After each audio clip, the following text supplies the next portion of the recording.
दोस्तों 1857 की क्रांति को भारत के पहले स्वतंत्रता संग्राम के रूप में जाना जाता है। इतिहास में ये क्रांति इसी नाम से दर्ज है। भारतीय इतिहास में ऐसे कई राजा और सम्राट हुए हैं जिन्होंने स्वतंत्रता संग्राम के दौरान विदेशी ताकतों को यहाँ की मिट्टी पर आसानी से पांव नहीं जमने दिए। दोस्तों, भारतीय इतिहास में राजा रजवाड़ों सम्राटों पर कई कहानियां प्रचलित हैं, लेकिन रानियों पर कम ही बात होती है।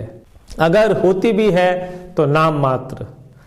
दोस्तों, जबकि सच तो ये है कि भारत भूमि पर अनेक वीरांगनाओं ने जन्म लिया और इसकी रक्षा के लिए हंसते हंसते अपनी प्राणों की आहुति दे दी। रानी वेलू नचियार ऐसी ही एक वीर रानी थी जिनके बारे में कहा जाता है कि उन्होंने रानी लक्ष्मीबाई से बहुत पहले अंग्रेजों के छक्के छुड़ाए थे। दोस्तों नमस्कार, मैं हूं राकेश पवार। दोस्तों, रानी वेलू नचियार तमिलनाडु के शिवगंगई क्षेत्र की धरती पर जन्मी और अंग्रेजों से युद्ध में जीतने वाली पहली रानी थी। उन्होंने झांसी की रानी लक्ष्मीबाई से काफी पहले अंग्रेजों से लोहा लिया और उनको नाको चने चबवा दिए। दोस्तों, तमिल उन्हें वीर मंगाई बहादुर महिला कहकर बुलाते हैं। मीडिया रिपोर्ट्स के अनुसार 3 जनवरी 1730 को उनका जन्म रामनाड साम्राज्य के राजा चेल्लू मुथु विजय रघुनाथ सेतुपति और रानी स्कंदी मुत्थल के घर उनका जन्म हुआ। दोस्तों, रानी वेलू को किसी राजकुमार की तरह ही युद्ध कलाओं, घुड़सवारी, तीरंदाजी और विभिन्न प्रकार के अस्त्र शस्त्रों का प्रशिक्षण दिया गया। इसके अलावा उन्हें अंग्रेजी, फ्रेंच और उर्दू जैसी कई भाषाएं भी सिखाई गईं। दोस्तों, 1746 में जब वेलू नचियार 16 साल की हुई तब उनका विवाह शिवगंगा राजा के साथ कर दिया गया। दोनों की एक पुत्री हुई जिसका नाम वेल्लाची रखा गया। लगभग 2 दशकों तक शांति से राज करने के बाद अंग्रेजों की नजर इस राज्य पर पड़ी। दोस्तों, 1772 में ईस्ट इंडिया कंपनी की अंग्रेज सेना और आरकोट के नवाब की सेनाओं ने मिलकर शिवगंगई पर आक्रमण किया। क्लेयर कोली युद्ध नाम से इस युद्ध में वेलू नचियार के पति और कई अन्य सैनिक मारे गए। ये उस समय के सबसे विध्वंसक युद्ध में से एक थे। अंग्रेजी सेना ने किसी को नहीं बख्शा। बच्चे, बूढ़े और महिलाएं सभी को मौत के घाट उतार दिया गया। दोस्तों, वेलू नचियार और उनकी पुत्री सकुशल बच निकलने में कामयाब हुई। वेलू नचियार उनकी पुत्री वेलाची शिवगंगा के मारुति भाइयों और कुछ अन्य लोगों की सहायता से ही तमिलनाडु के डिडीगुल में गोपला नायकर के यहाँ आकर रहने लगे।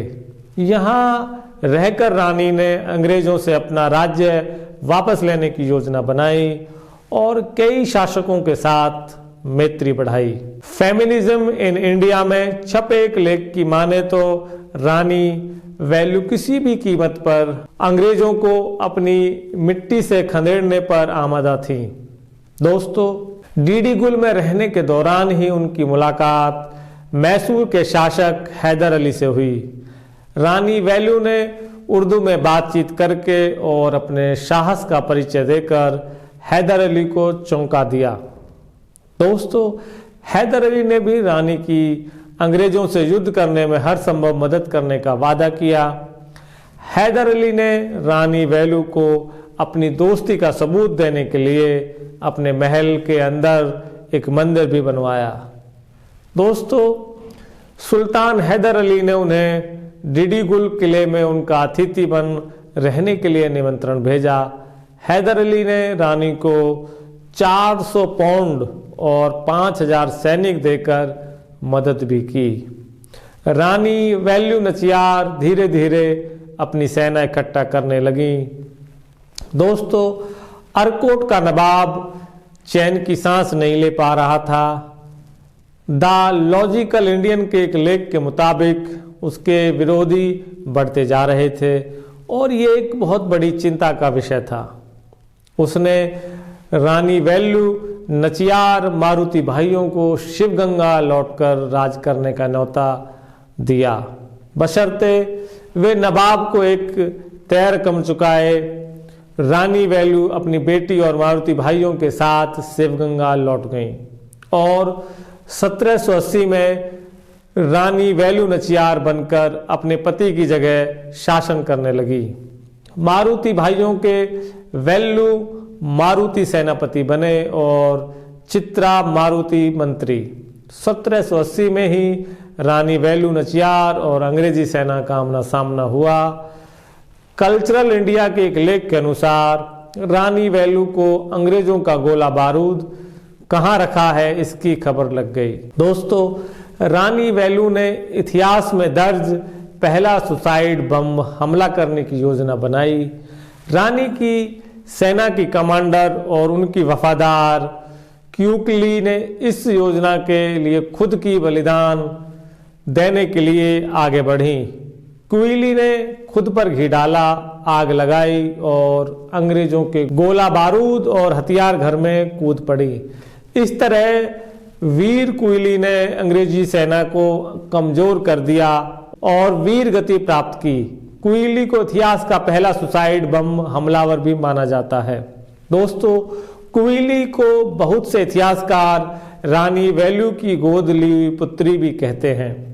रानी की एक और गोद ली हुई पुत्री उदययाल, एक दूसरे हमले में उदययाल ने खुद का बलिदान देकर अंग्रेजों का सशस्त्र घर नष्ट किया। रानी ने उसकी स्मृति में उसके नाम से महिलाओं की एक सैन्य टुकड़ी बनाई। दोस्तों, रानी ने कुशल रणनीति, युद्ध कलाओं से बहुत से लोगों के अंदर वतन प्रस्ती की भावना भर दी। अंग्रेजों को शिवगंगा छोड़कर भागना पड़ा और उन्होंने दोबारा इस राज्य की तरफ आंख उठाकर नहीं देखा। रानी नाचियार ने लगभग एक दशक तक शिवगंगा पर राज किया और अपनी बेटी को उत्तराधिकारी घोषित किया। दोस्तों, हैदर अली और रानी के बीच मित्रता के संबंध बने रहे। रानी वेलू हैदर अली के बेटे टीपू सुल्तान को भाई की तरह स्नेह करती थी।